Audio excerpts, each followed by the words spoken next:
Tomorrow, we're doing our first ever gala and launching a major fundraising campaign. And any day this week, my daughter will receive her first pre-draft notice because she's now 16 and a half. And a few weeks ago, I was in a village in southern Lebanon. Okay, so those are 3 headlines.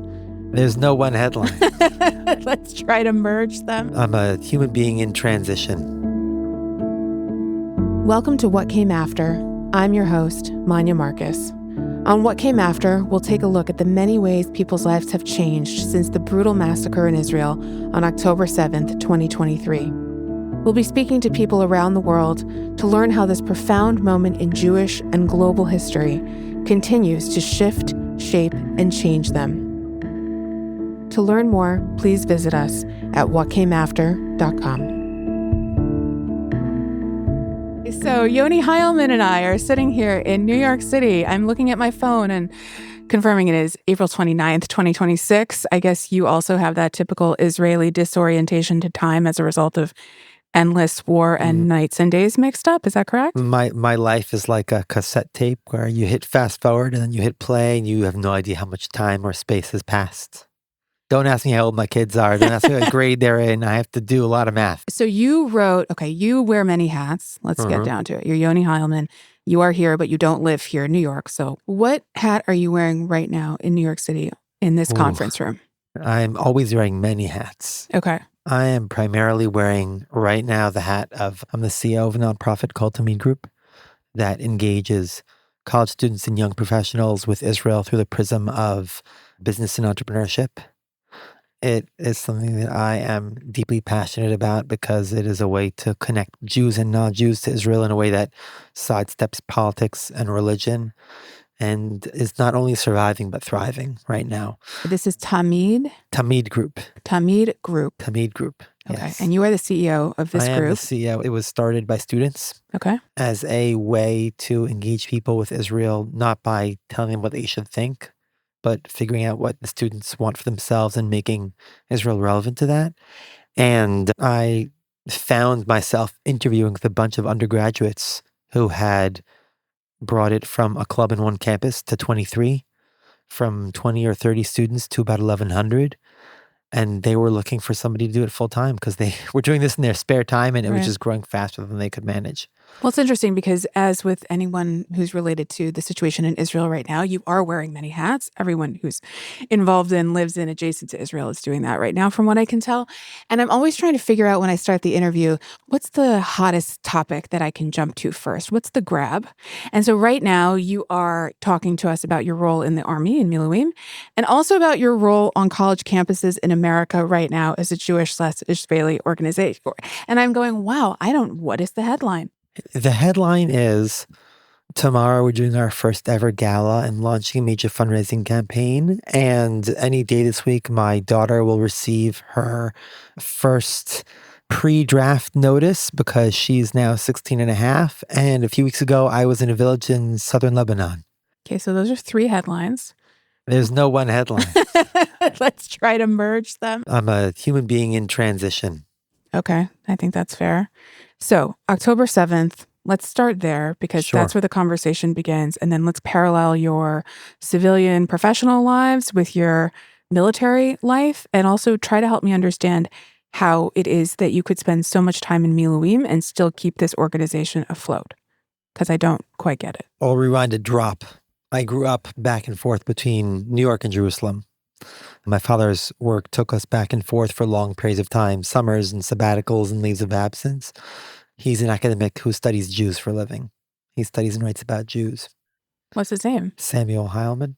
Where does he teach? He's retired now, but he taught for many years at Queens College. Yes. So I grew up with what I call bicultural personality disorder. My career and my life have been back and forth between Israel and America. Living in Israel and America, working in the Israeli government, working in the American government, working in organizations that bridge the two. And we moved back to Israel in 2020, right at the height of COVID. Not our plan, but what ended up happening. Wow. And I was actually trying to reconnect to my reserve unit.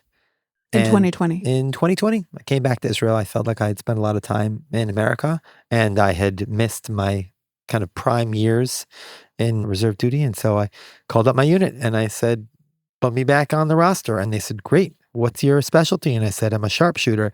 And they said, great. How old are you? And I said, 38. They said, thanks, but we're good. And I reached out to a former commander of mine. I said, listen, I don't want to shove myself where I'm not needed, but if there's a way that you can use me in whatever way, please do. And he said, yeah, we're going to stick you on this thing called the operations team. And I said, great, what's that? He said, you'll see. Can I just ask a question as a wife? How did your wife feel about your interest in chasing your missed years of Miluim? Well, first of all, she's known me for a very long time. Okay, fair. We started dating right after I finished my initial army service. And so she knew it was a big part of who I am. And when we last lived in Israel, I did reserve duty. So it wasn't really a question. But I don't think either of us really expected very much to come of returning to a reserve unit at age 38. Mm-hmm. And in fact, even though I had that exchange, that team didn't end up coming together for reserve duty of any kind until we did a week-long training in September 2023. Was that because of COVID? What was We're a brigade. It's the 5th Brigade. It's not always called up in full. It's all reservists. Sometimes they'll just call it the battalions. You don't always need the command structure of the brigade. You only need that the whole brigade is going into battle, and that's a very rare thing before October 7th. And so we were called up for a week, the first half of which was training on some new software, which for me was the first time I touched a computer in my military service. The second half was some sort of simulation. At the end of that, they said what they always say, which is, see you at the next war. And that was September 2023. Mid-September 2023. Short rest. That was it. And then October 7th, woke up in the morning. My wife keeps her phone on, even though she doesn't touch it on Shabbat. And she started getting warnings for sirens in Tel Aviv. And so I turned on my phone and I had a message from my commander and it said, stand by. And that was really puzzling to me. You know, our unit has some kind of connection to the northern border, and I knew what was happening was coming from the south. And in my naivete, I turned to my wife and said, I don't know what's going on, but if it's rockets from Gaza, it's not going to really impact us. And a few minutes later, I got a message on my phone and it said, we've been called up. Okay. I later learned our brigade not only was the first reserve brigade fully mobilized on October 7th, but it happened because our brigade commander mobilized us without orders to do so. He saw what was happening and he said, this is the war. Everybody show up. And it's quite a thing to mobilize 1,500 soldiers. 1,500. A brigade is a pretty big beast. It's a big thing. Okay. Open the seals in the warehouses, start turning on all the machines and taking out all the weapons. And it's a big thing. So it's not exactly that he was going against orders. He just didn't. There just weren't orders yet. He just understood something. I got my official call up, I think at 8 or 9 p.m. that night. I got like the automated voice call, which was kind of funny because I'd already been in uniform for some 12 hours. I was updating my wife, updating my parents, updating my in-laws, and I realized it would be easier to just throw them into a quick group, which I called Yoni's Updates. As I did so, I thought maybe somebody else will need to be updated and this will be a convenient way to do it. And a friend of a friend who I sort of know, who was connected to the Sapir Journal, said, can we publish this in Sapir? And I said, sure, knowing only that Sapir Journal existed. But when I wrote, I really wrote to my wife with only sort of a vague knowledge that other people might be reading it. So let me bring you back because I just started reading this over lunch an hour ago at this point. And you say, I don't know, maybe October 9th, October 10th, that you have essentially been shielded from, you're not looking at talking heads, you're not on your phone, you're not watching television, and you're just coming up for air and you're seeing what's happening on American campuses. It was whatever your entry was before October 11th. And you say, over the past 8 hours, I missed news of an escalation on a northern front, growing anger at the Israeli leadership, a flood of anti-Semitism on American campuses. And a meal train was set up for you, by the way. It happened fast and furious, whatever this is, this anti-Semitic, fury. You were in the space of what, professionally, with TAMID at this point? Well, I was the CEO. I've been the CEO since I was hired in 2015. You know, a few weeks before the war, I met somebody whose organization supports nonprofit CEOs that want to take a sabbatical and like supports the organization so they can do a sabbatical and the organization has support. After I met him, I remember thinking, it's cute that he thinks that I could like just step away from a job for months at a time. I say this after more than 400 days away from my job over the last 2.5 years. Yeah, so I was running the organization. I was due to be taking a trip to New York for a few fundraising meetings and events and things like that. And that was it. And then I just dropped and went off to war. And it sounds dramatic, and it felt dramatic. There's no good word for the feeling, the level of shock. I don't think I found a good word. Were you experiencing any of that same level of shock when you did tune into what was happening on American campuses? Were you surprised? Were you shocked? Were you not surprised? I think I was surprised by how quick and strong it came on. Not surprised by the overall trend. Surprised how quickly it was a celebration of a victory by the sort of, I hate to use kind of broad terms, but by the very liberal part of the spectrum that could so easily celebrate a victory of freedom over tyranny when I was riding past fields where there had been mass rapes. It was not just fresh, it was raw. It was like right in front of us. The Gaza envelope has a division that sits around the border. And there's the Northern Brigade and the Southern Brigade.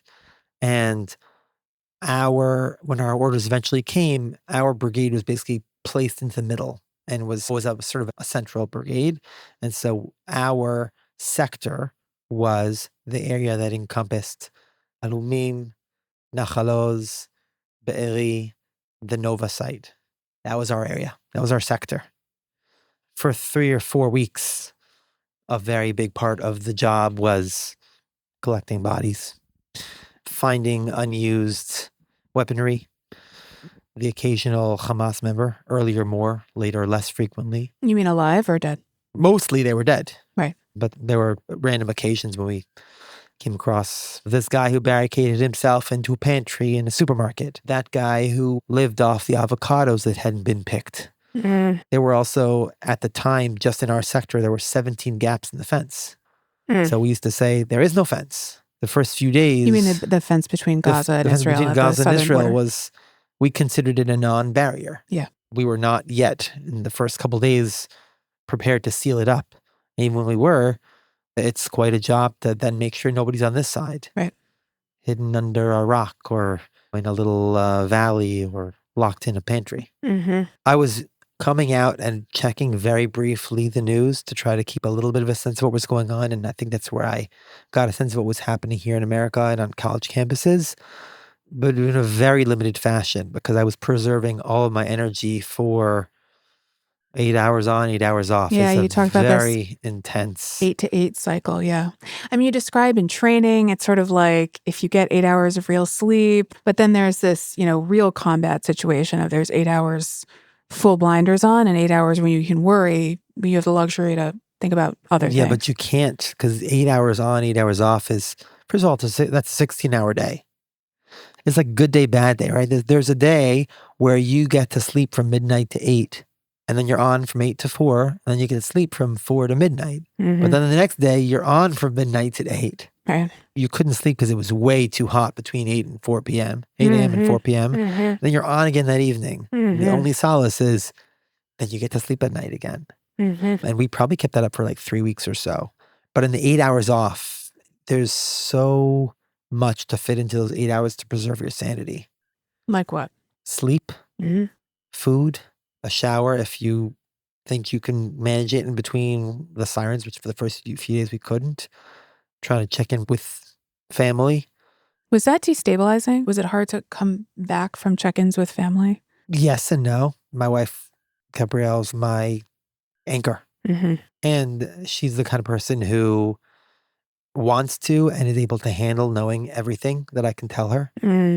The first time we had a soldier killed, I was the one on the radio and I heard it happen in real time. And as soon as the shift was over, I got out and called her and just spilled it out. My son, who was at the time 10 or almost 10, I think. It was really hard for him, and I would call. He would stay off screen. He couldn't handle it, and that was hard for me, but harder for him. I'll pull you forward in time for a moment. When the encampments started to crop up on campuses, not just here at Columbia, but they were also in Chicago. And one of the most, vicious ones seemed to be at DePaul University, downtown Chicago. I grew up about 2 minutes a walk from DePaul, and my husband and I wanted to see what this was. And we went separately. So he describes walking through the commons and being so horrified at seeing young women wearing keffiyeh and globalized the Intifada and all this stuff. And he said, he starts yelling at them and going, you realize you're cheering for rapists. You're cheering for rapists. It just kind of sneered at him. And it was a party. Like, it really looked fun. If I had no political consciousness, I would love to be on the quad hanging out. It really was a community. Mm-hmm. But I'm just doing a split screen on that's where we landed. I mean, at least for a while, people cheering on rapists. You've seen where this has happened. Again, I'm just trying to get an idea of how you stay focused on any of the things that you're trying to do when in 2 or 3 other spheres, all this other chaos is erupting and it's pulling at you, your expertise, your time. Well, I'm very lucky that I have an incredible team. I wasn't feeling that pull at TAMID. Look, I think that in Israel, Israelis, and sometimes I count myself among them, when you see that kind of thing happening, it's hard not to just shrug your shoulders and roll your eyes and say, of course, they're all against us. And I think we don't have that luxury because Israel is not a country that can go it alone. I think very few are.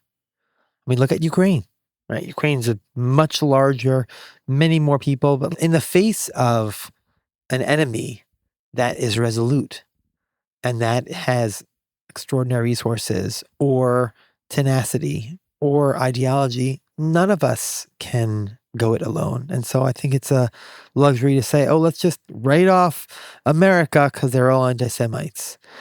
But I didn't have to do that because even as I became aware of that happening, I was also aware of the ways in which my colleagues were stepping up. What I wasn't aware of, and I only became aware of in February when I got back to work. Of which year? 2024. Okay. After that first round, was what our students were doing, which was totally off my radar screen because our programs are essentially teach students about Israel through the prism of business and then give them the opportunity to work with Israelis either remotely through projects with the startups from campus or our sort of best and brightest come to Israel for the summer and do an internship in Tel Aviv. I've written about this, but there's a very common phrase in Israel to get under the stretcher. And it comes from basic training in the army. There's this thing that you do, which is this sort of like fast moving trek. And you'll half jog 10, 20, 30 kilometers through the night over the hills and the desert, wherever you're training. And always about an hour before the end, your commander will have everyone stop and point to the biggest, heaviest soldier and say, he's injured.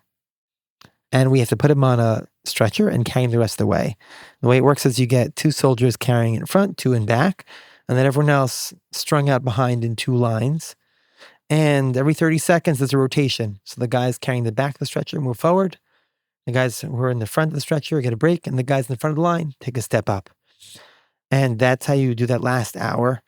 And then you come over the last hill and you see the gate of the base. And there's this euphoric feeling as you come through the gate. And in the moment before you put down the stretcher and this whole ordeal is over, that team commander always likes to make a speech.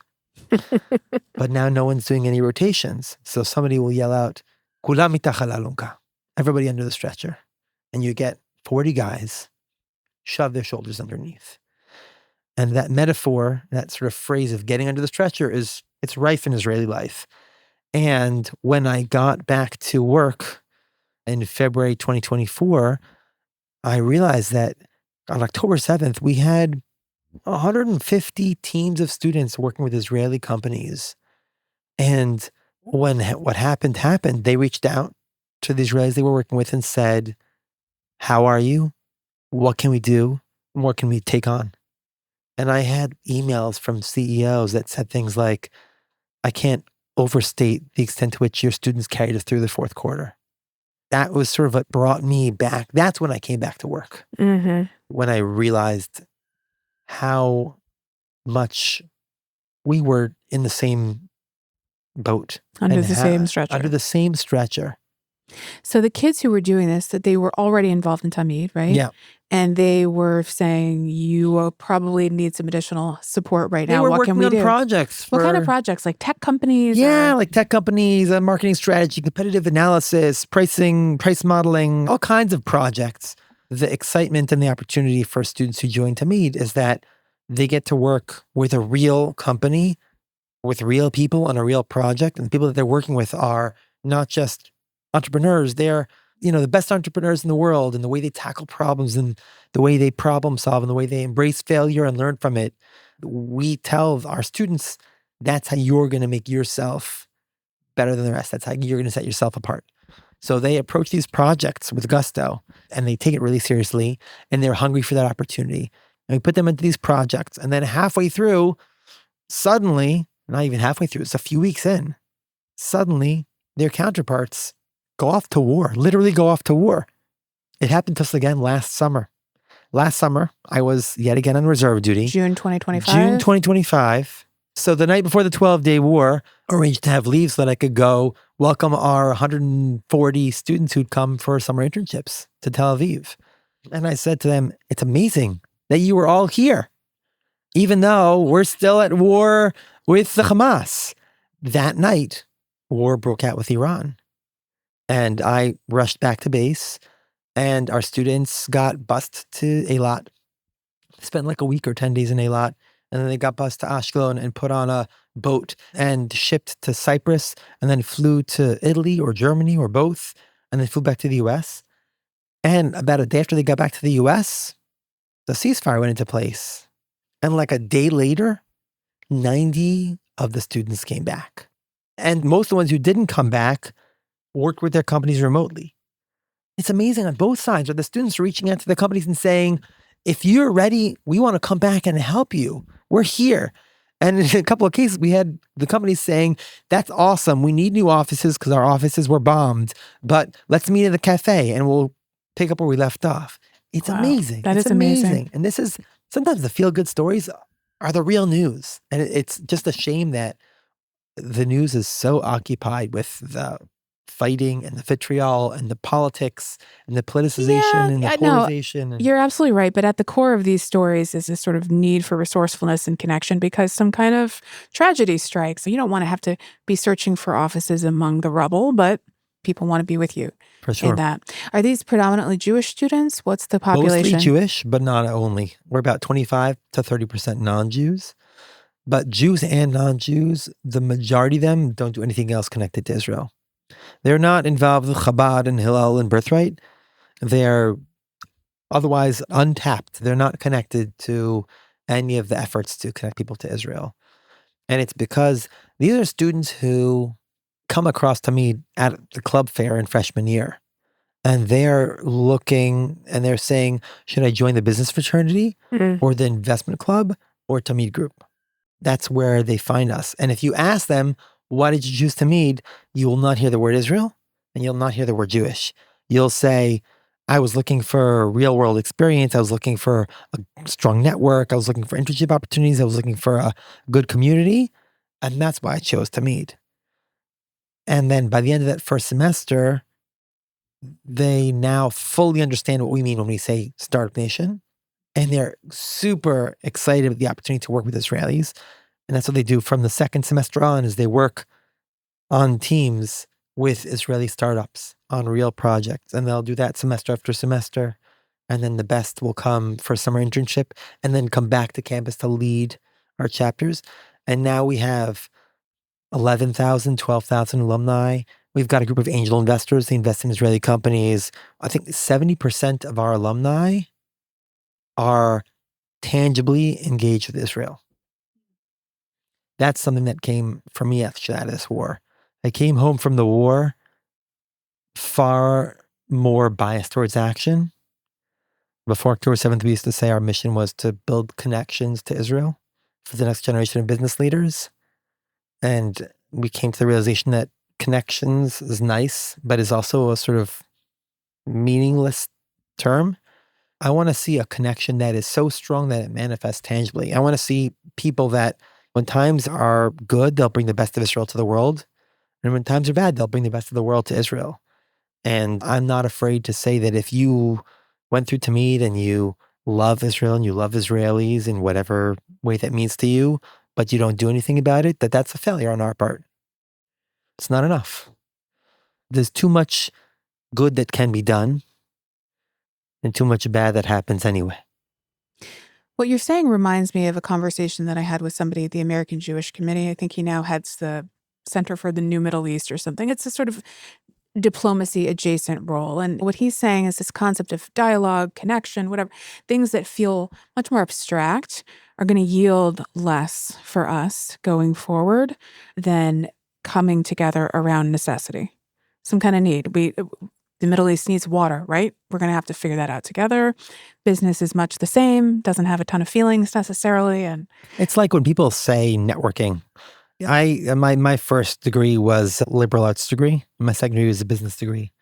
And people used to say networking. And I used to say, I don't like that word. What's networking? I want to find a good job. Why do I have to go to all these superficial events? And then I learned networking is finding people who share your passions. right, When the passions are usually connected to what you want to do. right. So when I was interviewed for my job by a bunch of undergrads, which was a humbling experience for what I was then the ripe old age of, I think, 33. Mm-hmm. There was this one student, I think he just graduated. His name was Jared. He grew up in the Bay Area to Jewish parents, but with no connection to Israel, no connection to Judaism, and no interest in either one. And he went to college and he found he wanted to be an entrepreneur. And he found his way to TAMID and he found his way to Israel. And I asked him, I said, what is Israel to you? He said, it was 2 weeks that I'd been riding my bus to work in Tel Aviv, and I'm riding home and I'm looking around and I'm thinking, these are my people. And I said, you mean like they're Jews, but they're secular and they're modern? And he said, no. He said, these people are going to fix the world. There is no problem too big. There's no obstacle too large. If you're 20 or you're 90, but you're motivated and you're passionate, you're on my team. And he said, that's who I want to be. And that's when the coin dropped. That's when I realized, like, it's not about getting a line on the resume.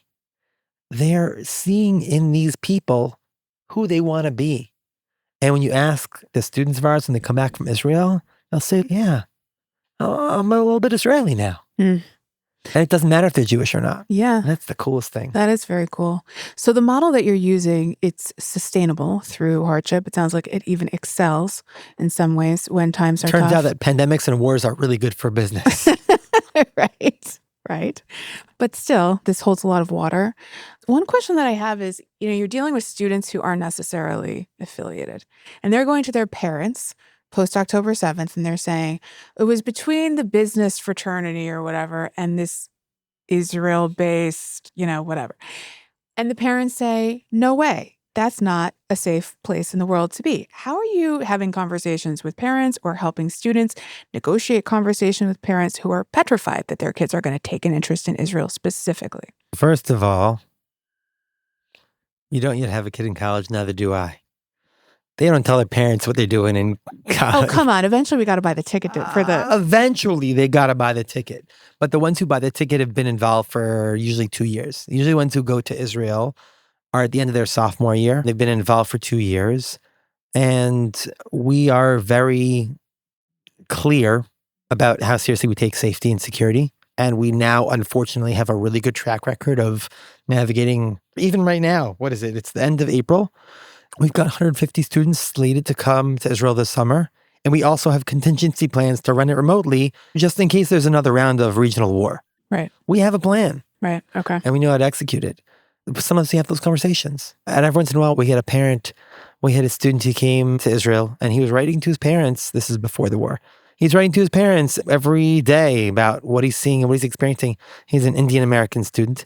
At a certain point, his parents were like, what is this place? And they all flew there for a long weekend. They were like, what is this place?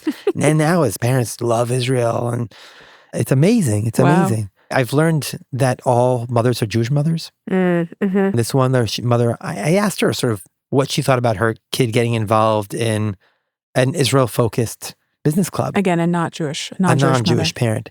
And she said, listen, my job is to prepare my child for the real world.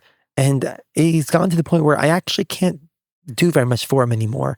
And you're giving him an opportunity to explore his career in a way that he doesn't get from the university, in a way that's still safe and experimental.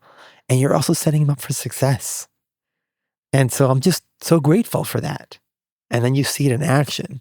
And sometimes I've been doing this for 11 years and it still blows my mind. This was also a non-Jewish student. I had a student reached out to me 6 weeks into our 8-9 week program. And he said his company, his Israeli company, was taking him to China for a week, which we thought was the coolest thing ever. That's And we, of very course, signed off on it. And he sent me an email that says, from him and from the CEO and from a partner, the venture capital firm supporting the startup that invested in the startup, within an hour, I get an email from all three of them asking if he can stay for the rest of the summer in China. and drop out of the program in China because he has secured a meeting for them with Alibaba and 3 different Chinese investors. And he's in the process of finding them a CEO in China. Okay. And this kid's 19. He's and 19. He's 19 and he goes to Northwestern. Wow. My backyard. What have the challenges been? What have the biggest challenges been? Actually, I want to ask you a question on behalf of the students about that. Are they finding that they're paying social costs to come back to school and say, I spent some of the summer in Israel? Is that costing them anything socially? And what other challenges crop up? I think that once they're involved with TAMID, they're less focused on the social cost because they're seeing it for what it is, I think. Expound on that, yeah. Well, I might have said this already. In spring 2024, when the encampments were really at their worst, I had dinner with a bunch of our chapter presidents. And I asked them, I said, what's it like running a chapter of TAMID right now? And the chapter president of Colombia said 2 things. She said, first of all, don't worry. We're on the lists of Zionist entities that you should all be boycotting. So we're on the list. We made it. But she said, we kind of fly below the radar because we're not a political organization. We don't care about anyone's politics. And even though we are activists, our form of activism is not walking through campus carrying an Israeli flag and running into all these protests. Our form of activism is sitting in a team room on a Zoom call with CEOs, half of whose team have been called off to war, helping them get through a major deadline. And so our activism is activism there, not here. Our programming is not confrontational. And later on, I put that 2 and 2 together with the realization that I think one study I saw said that it was 8% of students were involved in these protests and encampments. 8% of the total 8%. university population. And we're talking about this all the time like it's the only thing happening on campus because it's a bunch of tents in the middle of the college green. But 92% of the students are trying to get by and move on with their lives. Get an education, yeah. And I recently talked to one of our chapters and I asked them if the protests were still going strong. And he said, oh, they've lost all their support on campus. I said, why? He said, because they protested in the library during finals week. Right? Like, it's so real. And I just appreciated the just cutting through the bullshit. So are they paying a social cost? Meaning, are they losing friends or people saying, you're a Zion Nazi or whatever? I don't think so. I'm sure there are. I don't want to belittle anyone's experience. We have 4,000 or 5,000 students on campuses. I do not know all of them. But first of all, they see it for what it is because, first of all, they fly below the radar because our programs are internal to the club and not walking around on campus and making themselves seen as supporters of Israel.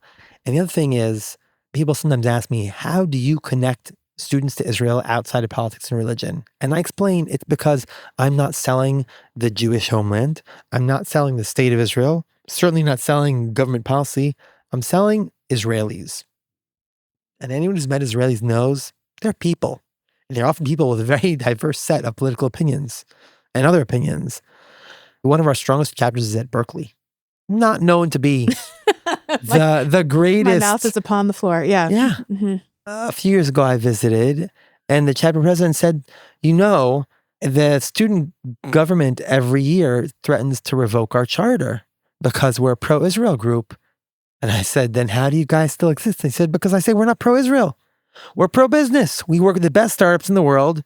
They happen to be concentrated in Tel Aviv. It's such a pleasure working with students and then alumni who would see it for what it is. Let me bring this to where you've been for the last few weeks, months, years, whatever. I did an interview with my 97-year-old grandmother recently, and I talked to her about her feelings towards Israel. And she said she's always loved Israel, but it poses a great threat to her because it might entice her children or grandchildren or great-grandchildren to move there, right? This is the problem with the state of Israel. Some people want to live there, not just cheer it on from afar. And I think this is such an American to me, it feels very Western, like we can love something, but when it threatens to put you in the literal line of bullets or rockets or missiles, no, this is antithetical to what I value and who I am. I want to kind of bring into convergence the question of, do students say to you after they've been in Israel for the summer, I want to make Aliyah? And then I want to say this to you. How do you feel about enticing people maybe to move to a country where their safety is at stake? And now you've got your daughter going into the military and you've got your own stuff to reflect on. Just if you could opine on any of that. Well, first of all, a small number make Aliyah. Because many of them aren't Jewish. Mm-hmm. And I think also the ones who make Aliyah typically, most of our students are not otherwise engaged with Israel before TAMID. And our goal isn't to promote Aliyah. I think that there are students who want to make Aliyah who use TAMID to build their professional network in Israel. I think that's very wise. Yeah. I don't know that we help students come to the decision to make Aliyah if they weren't already primed to do so. Okay. Safety. It's a very interesting thing that you say. I could talk about how in any other country in the world, when there's a war, everyone flees. And in Israel, when there's war, everyone heads back. And the truth is, I'm more anxious watching the news in Israel now, here in New York, than I am when I'm in Israel. Because what happens if things get started again and I have trouble getting home? Right. But my wife and I talk about this often because we moved to Israel twice. And the second time, we did it because one of the kind of biggest factors was we said, that's where we want to raise our children. Now, sure, my daughter is 16 and a half, and another couple of years, she'll be draft age. And not only that, but the environment where we live in, she's excited about it and talking about spending quite a few years in the Army. Whether that's the choice she ends up making, I don't know. But there's nowhere I feel safer living. I'll tell you something that I would never say if we were still living in America, which is that till a few months ago, my daughter, once a week, after dark, would walk out of our apartment, walk past the train station, walk past the mall, walk into a park for a workout class with another couple women. In the middle of the night, safest thing in the world. There's very few places in America, certainly in metropolitan areas, where any of that would be true.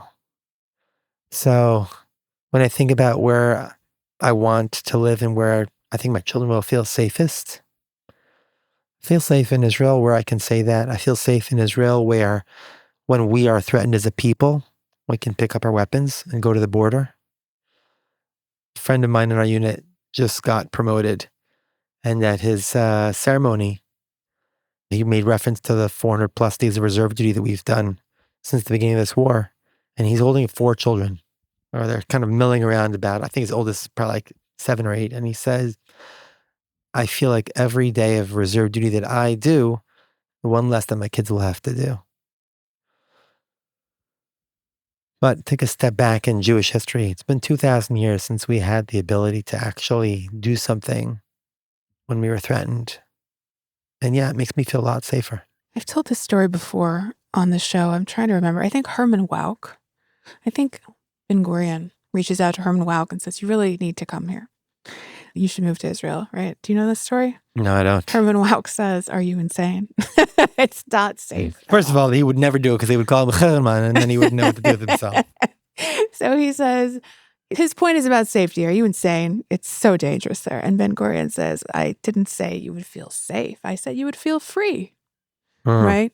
So he makes that distinction. And having spent more time in Israel recently, I do feel psychologically very free and safe. Security situation is very different, right, than it is here. At least it's understood what the enemy is. Here it's just kind of, you never know. But you're saying this about safety and your children, and you're in Lebanon, you're in Gaza. I don't know where else you've been. Syria? Who knows, right? Yes, Syria. Does that add up to you? Does this feel like some kind of dissonance? What has it been like for you to be at war so consistently? How has it changed your philosophy about anything? When I go to reserve duty, when I go to war, I feel like I am seeing the best of us. And there's an incredible amount of not just camaraderie, but strength and unity. A while back, a friend of mine wrote that it always takes him a few weeks after reserve duty to readjust to the bickering of society. And I didn't know what he meant till I got there, until I spent as much time in reserve duty as I have. And the closer you get to the front lines, the better the people are. Writing for me is processing. I wrote something in this last round about the way on the front lines you're exposed to RPG fire and you're exposed to roadside bombs, but you're also exposed to incredible people who will do anything for you. The stories that make it back are the tragedies. I remember after one particularly difficult incident in Gaza in our first round of reserve duty, 5 soldiers were killed and a number of others were injured. One of whom was a friend of mine. He said, this commander of ours, he said, "The story of our losses is not the whole story. And we do them a disservice if we make it all about just that." The thing that was about a month after October 7th, I started being able to read the news more. And I remember being so taken aback by the level of despair and mourning in the news. Because the reality of being in the army, in the war, is you're always taking steps forward, clearing this sector, achieving this mission, dismantling that tunnel, finding ammunition of the enemy, you're doing all kinds of things, finding signals of where our hostages were at the time. So you're always moving forward. And every day you feel like you're doing something and you're accomplishing things.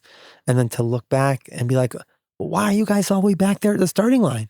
We've come so far since then. It was different this time, because this time I was in Lebanon where there was a war happening.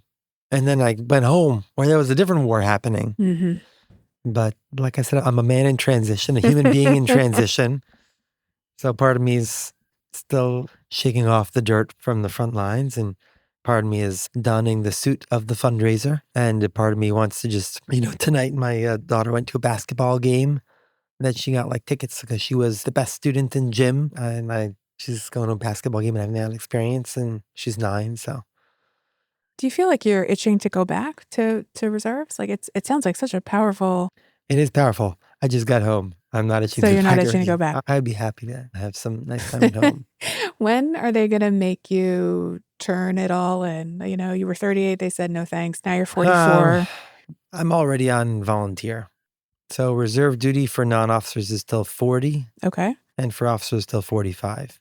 I'm 44 and I'm not an officer, although my role is an officer's role, and I'm still a volunteer. However, first of all, I feel like I'm still making up for a lot of years that I was in America and didn't do reserve duty. So I feel like I'm still playing catch up a little bit. And also, I have both found a role where I can really contribute. And I see the realities of all this reserve duty on the people around me. There's so many people who cannot do reserve duty, even though they are of that age. Students who are grappling with exams, business owners whose businesses will collapse without them, young parents who have babies at home. I am very lucky that I don't have babies at home that need me. I have a team that's able to support me. I have an incredible wife who somehow is able to make it happen.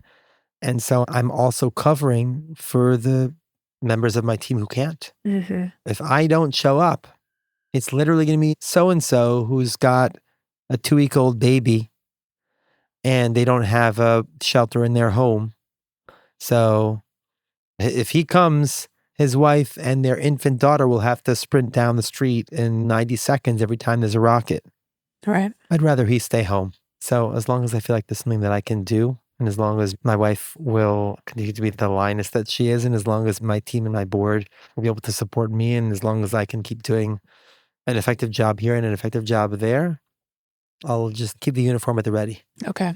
Mm. I have 2 last questions. Sure. The first one is, your father is an academic. I know of him. How does he feel about all this war business, all this combat business? I don't think of academics as appreciating putting the body on the line, but I don't really know. I will say, sometimes I see, like in the news, someone getting into trouble for something. Yes, but their parent or their father or their son has this opinion.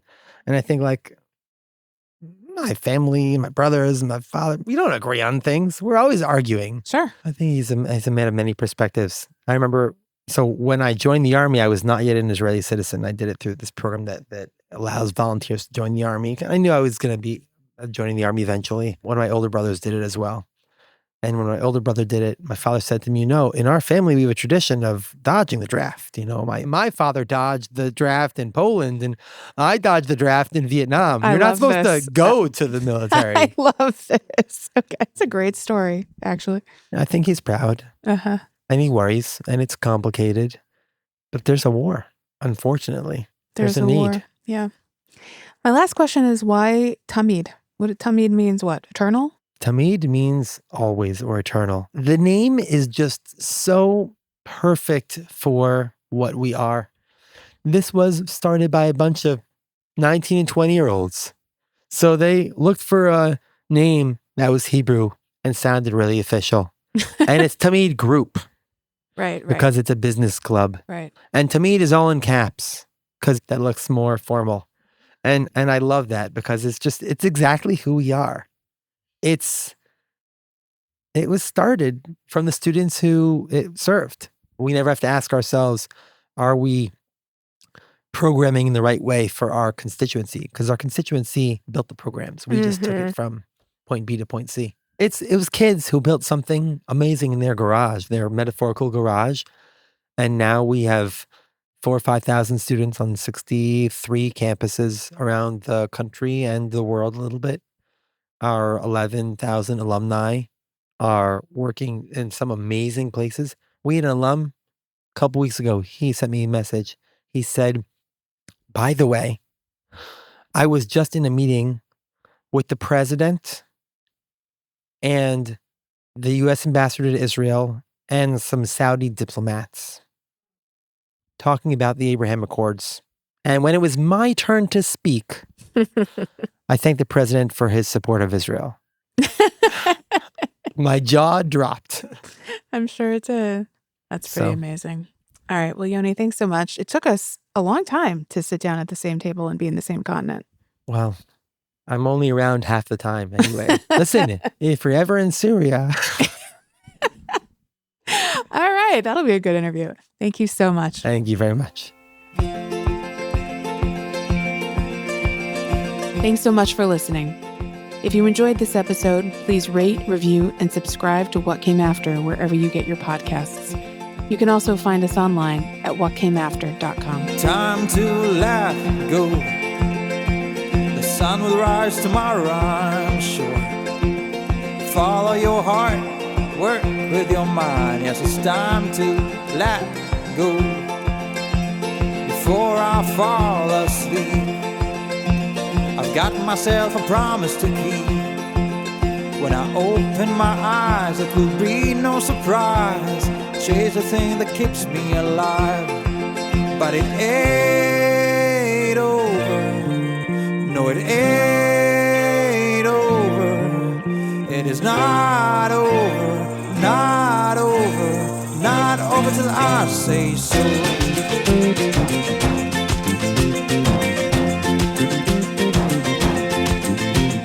Better days to come, and we'll see them coming through the gate.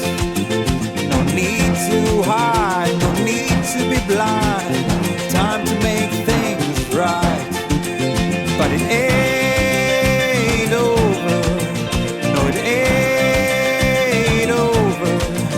It is not over, not over, not over till I say so. This time I swear I won't fall, and you will see I'll show them all with no one else but myself,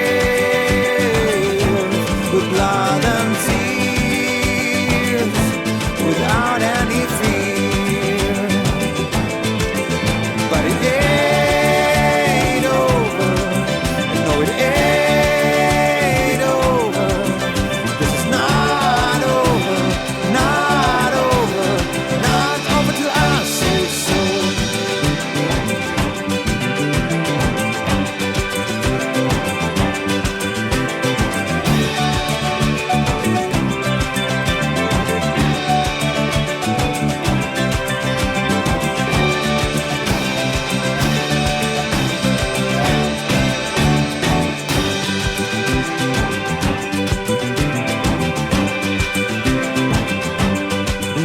But it ain't over, no it ain't over. It is not over, not over, not over till I say so.